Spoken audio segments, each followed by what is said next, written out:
Hello viewers, मैं हूं सरताज sir और आप देख रहे हैं सरताज सर की क्लास।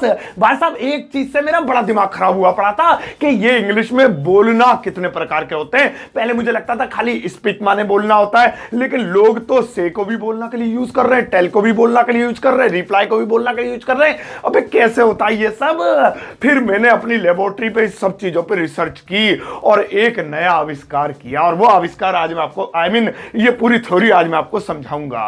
अब ये बोलना के अलग अलग तरीके समझने के लिए इस वीडियो को अंत तक जरूर देखिएगा। आगे बढ़ने से पहले चैनल को सब्सक्राइब कर दीजिए, सब्सक्रिप्शन बटन के बराबर में एक बेल आइकन का उसको दबा दीजिए ताकि रोजाना वीडियोस के नोटिफिकेशंस आपको बिल्कुल टाइम पर मिल जाए।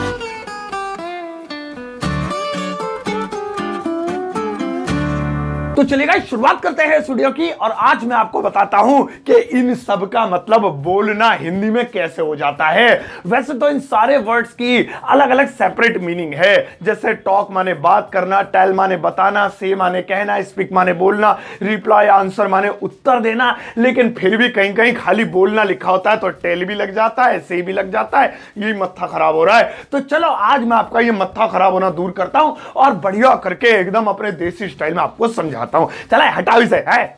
चलो आओ अब सबसे पहले एक एक करके समझते हैं, और सबसे पहले लेते हैं स्पीक को। अब स्पीक ये एक ऐसा वर्ड है जिसका मतलब रियल में एग्जैक्टली होता है बोलना। बाकी सबका बोलना नहीं होता, सबका बताना पताना होता है, लेकिन फिर भी वही बताऊंगा आज मैं क्यों यूज करता हूं उन्हें भी बोलने के लिए। सबसे पहला वर्ड है स्पीक। अब स्पीक माने हिंदी में होता है एक्चुअली में बोलना, मतलब जहां पर भी हिंदी में लिखा हो बोलना वहां पर आपको स्पीक लगाना है। आओ इसकी तीनों फॉर्म्स भी पढ़ लेते हैं। स्पीक की तीनों फॉर्म्स होती हैं स्पीक, स्पोक, स्पोकन। पहली स्पीक, दूसरी स्पोक और तीसरी स्पोकन।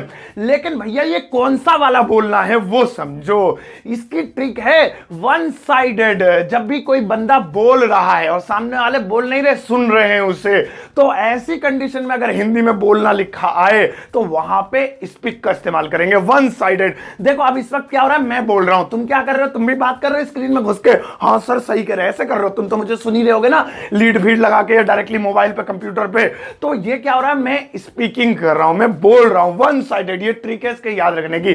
जैसे मैं कहूं वह बोल रहा है, तो यहां पे है he is speaking, he is speaking. तो चलो स्पीक के बारे में तो डाउट क्लियर हो गया, पहले भी क्लियर था, लेकिन नई चीज ये पता चली कि स्पीक यूज होता है वन साइडेड के लिए। यानी कोई बंदा बस बोल रहा है, लोग उसे सुन रहे हैं, खाली उसकी बात का उत्तर नहीं दे रहे हैं, उसको समझ नहीं रहे हैं, यानी वन साइडेड है कन्वर्सेशन, तो स्पीक यूज करेंगे। चलो पहला बोलना हो गया, नेक्स्ट वाला बोलना देखो। और भाई साहब नेक्स्ट वाला है टॉक। अब इसका भी यूज बोलना के लिए यूज कर लेते हैं, हालांकि इसकी एक सेपरेट हिंदी है, वो है बात करना। मतलब हिंदी में जहां पर भी बात करना लिखा हो वहां पर आप टॉक लगाएंगे, लेकिन कहीं कहीं बोलना लिखा हुआ है फिर भी स्पीक नहीं लगेगा, टॉक लग जाएगा। वो कौन सी ऐसी चीज है जहां पर टॉक लग जाएगा बोलने के लिए, बताता हूं। पहले टॉक की तीनों फॉर्म्स पर नजर मारो।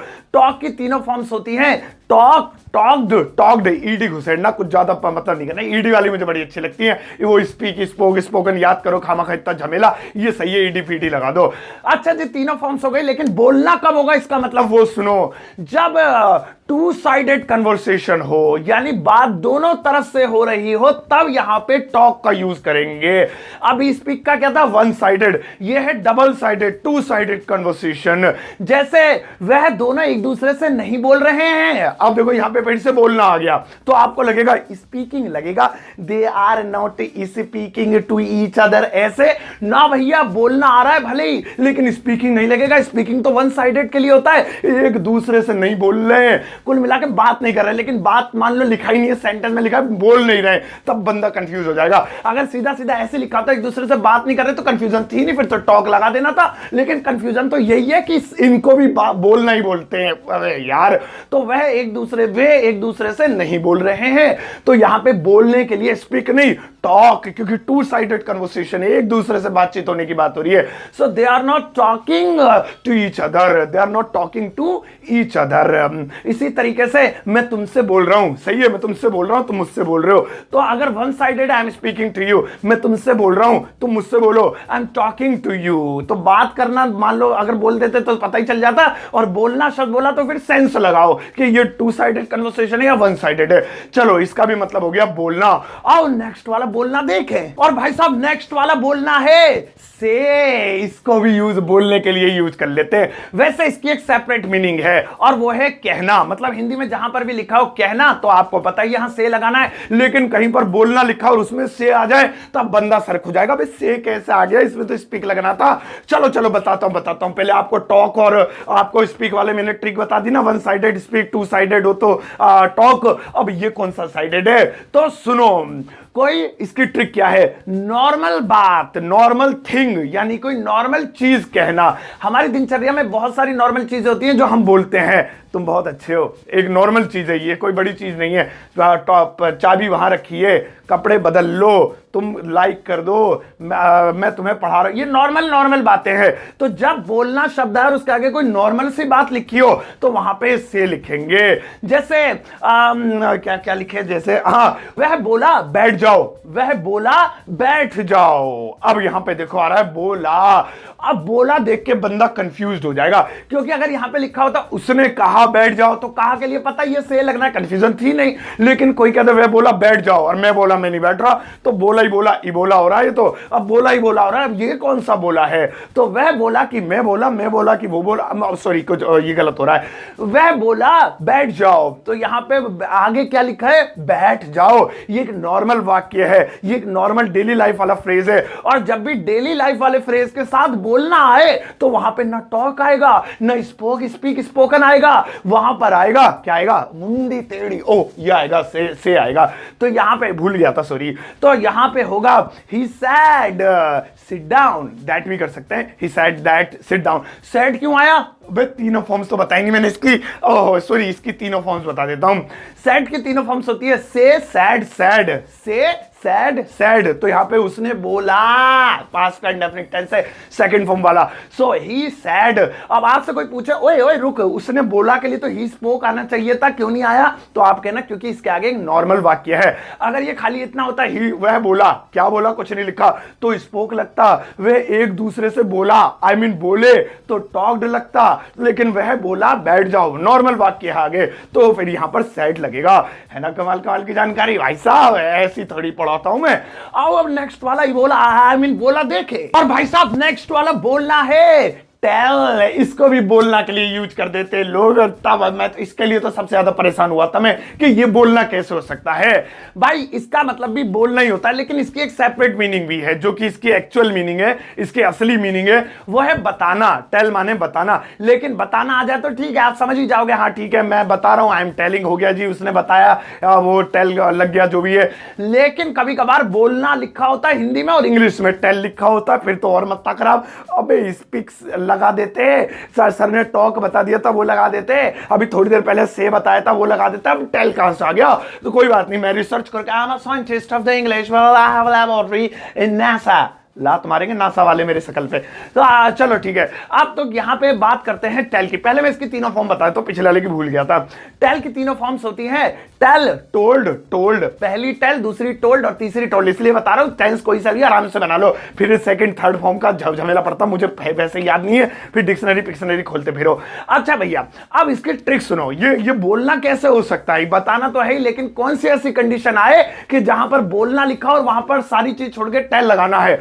तो वहां इसकी ट्रिक है हिडन थिंग्स, यानी कि राज की बातें, छुपी हुई बातें। मतलब कोई ऐसी चीज बोलना जो सामने वाले को पता नहीं थी, उसको बताने के लिए ये बंदा बोल रहा है। अभी हो सकता है आपको क्लियर ना हो, एग्जाम्पल देता हूं तब आपको पता चलेगा, क्लियरेंस होगा। जैसे हमारा सेंटेंस है, मैं कुछ बोलना चाहता हूं, मैं कुछ बोलना चाहता हूं। अब इस सेंटेंस को ध्यान से देखो, अगर इस सेंटेंस में बोलने की जगह लिखा होता मैं कुछ बताना चाहता हूं, तो सारी टेंशन ही खत्म थी, इस वीडियो की जरूरत ही नहीं थी, फिर तो बताने के लिए टेल हो गया। लेकिन कहीं कोई लिख दे मैं कुछ बोलना चाहता हूं, अब इसमें क्या लिखे, तो यही चीज समझाने आया हूं मैं। ये सेंटेंस दो तरीके से बन सकता है। पहला है स्टेज पर गया, मैं कुछ बोलना चाहता हूं, तो वहां पे बोलना चाहने का मतलब ये सभी बोल रहे हैं, ये भी अपनी बात रखेगा, दूसरे लोग सुनेंगे, वन साइड कन्वर्सेशन हो गई। तो ये रूल 1 हो गया जो हमने स्पीक वाला सीखा था। तो मैं कुछ बोलना चाहता हूं, I want to speak something, चलो ठीक है।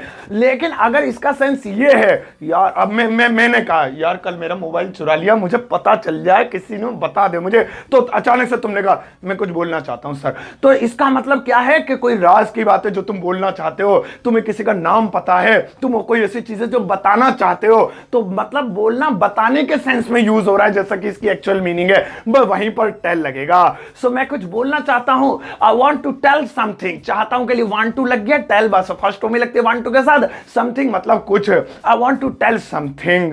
देखा, अब मैंने सवाल मैंने जो है क्या नाम है लोगों से पूछा, भाई वो वहां पर जो चोरी हुई थी किसका हाथ था, भाई किसका हाथ था, मान लो तुम्हें पता था, तुम बता ही नहीं रहे हो, तुम चुप बैठे हो, तो फिर बाद में मुझे पता चला तुम्हें पता था, मैं तुम्हारे पास आया और मैंने कहा तुम क्यों नहीं बोले, यानी तुमने क्यों नहीं बताया, तो ये छुपी हुई बात के लिए है, तुम क्यों नहीं बोले, why did you not tell. और अगर स्टेज पे कोई शो चल रहा था फिर मैं आगे बोला तुम क्यों नहीं बोले, तो राज की बात थोड़ी है, मतलब सब बोल रहे थे तुम नहीं बोले, तो वन साइडेड कन्वर्सेशन थी, तो तुम्हें बोलना चाहिए था, तब स्पीक लगता, why did you not speak. तो टेल और स्पीक में यही फर्क है, स्पीक मतलब नॉर्मल बोलना लेकिन वन साइडेड, और टेल कोई बात बोलना, कोई सामने वाले को जो चीज नहीं पता वो बोलना, उसके लिए टेल लगेगा। अब नॉर्मल कन्वर्सेशन, नॉर्मल वाली बात है, तुम बहुत खूबसूरत हो, तो सामने वाले को ऐसा नहीं, उसे पता नहीं है, मतलब ये नॉर्मल चीज है, तो से लगेगा। अभी जो पहले बहुत कंफ्यूजन है, घोर कंफ्यूजन है, अब समझ गए होंगे, चलो ठीक है। नॉर्मल वाले के लिए, टॉक के लिए से, और कोई छुपी हुई राज की बात के लिए, कोई स्पेशल चीज बताने के लिए, हिडन के लिए टेल लगेगा। मीनिंग सबकी अभी तक वही चल रही है, बताना बताना बताना, अरे कोई मुझे तो बताना कितने रह गए। नेक्स्ट वाला देखो, और भाई साहब नेक्स्ट वाला है आंसर। अब ये जो आंसर है इसका यूज भी लोग बताने के लिए यूज करते हैं। अब इसमें भी देखो मैं आपको समझाऊंगा, ट्रिक समझाऊंगा। सबसे पहले इसकी एक्चुअल मीनिंग समझ लेते हैं। आंसर का असली मतलब होता है उत्तर देना, सभी को पता है ना, कोई किसी भी चीज का जवाब देना, उत्तर देना, वो आंसर कहलाता है। लेकिन कहीं पे हिंदी में लिखा हो बताना, बताया, बता रहा है, और उसकी इंग्लिश आंसर लिखी हो, तब आपका मत्था सड़क जाएगा, वे क्या है ये, स्पीक लगा रहे, टॉक लगा रहे, अभी तक इतने समझते आ, तब आंसर क्यों लगा दिया ये तो बताओ। तो आई विल टेल यू, और don't worry my English is weak but I am capable to tell you, teach all you the thing. अब देखो ये बताता हूं, सुनो। सबसे पहले हम इसकी तीनों फॉर्म्स पढ़ लेते हैं, और आंसर की तीनों फॉर्म्स होती है आंसर, आंसर्ड, आंसर्ड। चलो ठीक है, ईडी वीडी लग रही है, आराम से तसल्ली वाली बात है। आंसर, आंसर्ड, आंसर्ड, ठीक है। अब ये ट्रिक क्या है कि कहां पर इसका यूज बताने के सेंस में यूज होगा। चलो उत्तर देना लिखा हुआ है तो हमें पता है आंसर ही लिखेंगे, लेकिन कहीं पर बताना लिखा है और वहां पर हमें कैसे पता चलेगा कि यहां आंसर आएगा, तो मैं बताता हूं।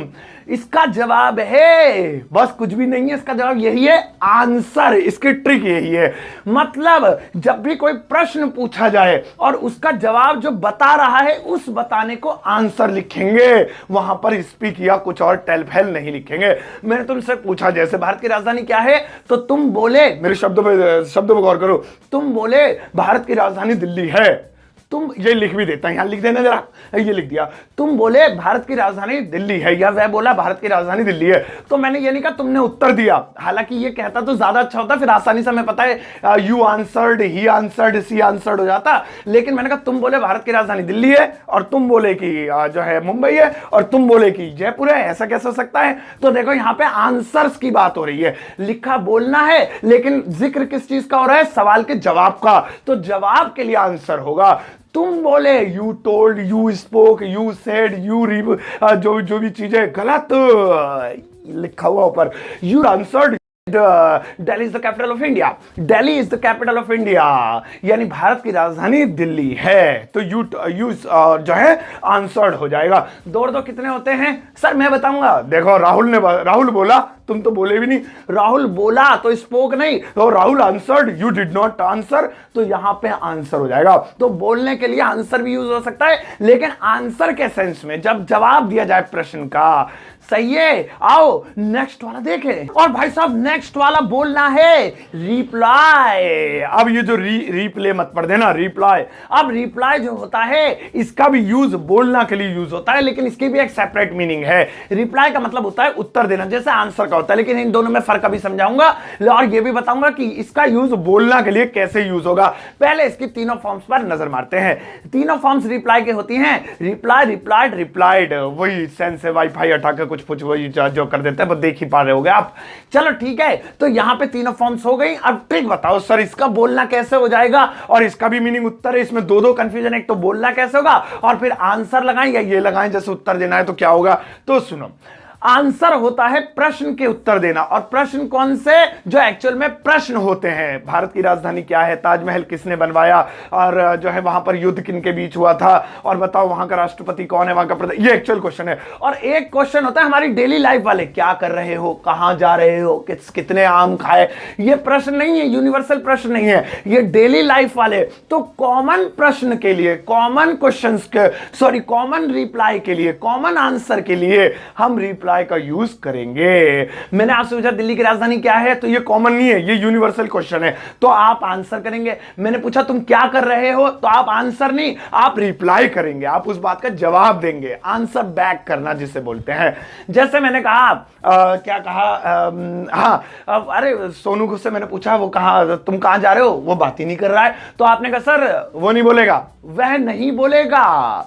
अब देखिए यहां पे सेंटेंस लिख दिया है, वह नहीं बोलेगा, बोलना लिखा हुआ है। अब यहां पे टॉक लगाएं, स्पीक लगाएं, तो अब सारा रिवीजन एक ही सेंटेंस के ऊपर कर देते हैं। लास्ट में इसी को मैं रिप्लाई के साथ बनाऊंगा। अब जैसे वन साइडेड कन्वर्सेशन की बात होती है, स्टेज पे हमने भेजा, आपने कहा वो नहीं बोलेगा, इसे माइक ले लो, तो वन साइडेड कन्वर्सेशन है, ही विल नॉट स्पीक। फिर यहां स्पीक लगता क्योंकि वन साइडेड कन्वर्सेशन है।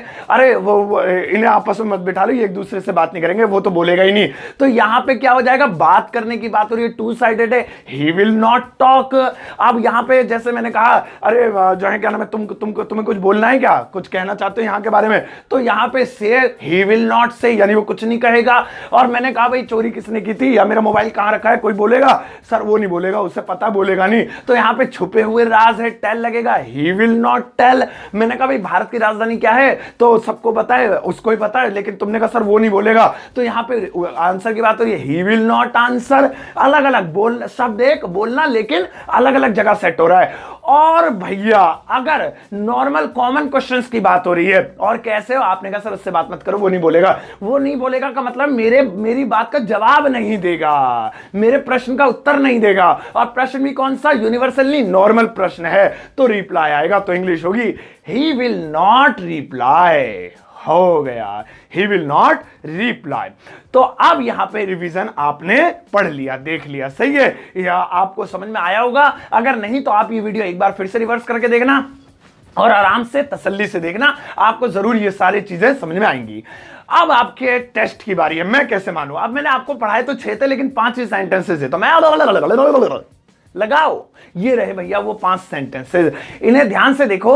अब इसमें सब में बोलना बोलना बोलना आ रहा है, लेकिन मैंने सिचुएशन ऐसी क्रिएट करके दी है जिसमें आपको ये पता चल जाएगा कि कौन से वाले में स्पीक लगेगा, कौन से वाले में टॉक लगेगा, कौन से वाले में से लगेगा, कौन से वाले में क्या लगेगा। आप जितने बने, जितने आपको लगता है कि मतलब 1 बन जाए, 2 बन जाए, 5 बन जाए, उतने की इंग्लिश आप इस वीडियो कमेंट बॉक्स में चेपना, ताकि आपको भी तसल्ली हो कि आपने कुछ पढ़ा और मुझे भी तसल्ली हो कि मैंने आपको जो पढ़ा है वो आपकी समझ में आया। बाकी मैं चेक करता रहता हूं, हर्ट दे देता हूं, कोई गलती छूट जाती है तो कोई बात नहीं, बाकी मैं ज्यादातर को रिप्लाई भी देता हूं। और एक दूसरे को भी जवाब दे दिया करो, उससे आपकी प्रैक्टिस होगी। किसी का आप गलत देखो तो रिप्लाई कर दो भैया, और भैया रिप्लाई जो करे उसकी सुन भी लिया करो। कभी कहता है हमें सर बताएंगे तू कौन है, ऐसे मत करा करो। मुझे भी कभी कभार लोग सही कर देता हूं, गलत हो गया वो, एक्चुअली में एडिटिंग में थोड़ी सी मिस्टेक्स हो जाती है मुझसे, मैडम से। वो बेचारी रात को जाके दिन में खाना बनाती है, रात में बेचारी एडिटिंग करती है, तो हो जाती है ना। तो ठीक है, ignore it, you love me, I love you, so this is enough for us. तो भाई साहब ये थी आज की वीडियो, बहुत बड़े कंफ्यूजन के ऊपर, जिसमें मैंने आपको तरह तरह के बोलना बताए, 6 तरह के। और अब आपकी कंफ्यूजन दूर हो गई होगी। वैसे तो आप इनकी एक्चुअल मीनिंग ही यूज कीजिए, लेकिन कहीं पर बोलने के सेंस में यूज करना है तो फिर ट्रिक आपको पता चल गई। ये वीडियो आपको कैसे लगी कमेंट बॉक्स में जरूर बताइए। अपने आंसर के साथ इस वीडियो को सबके साथ शेयर कीजिएगा, ज्यादा से अधिक लाइक देकर जाना।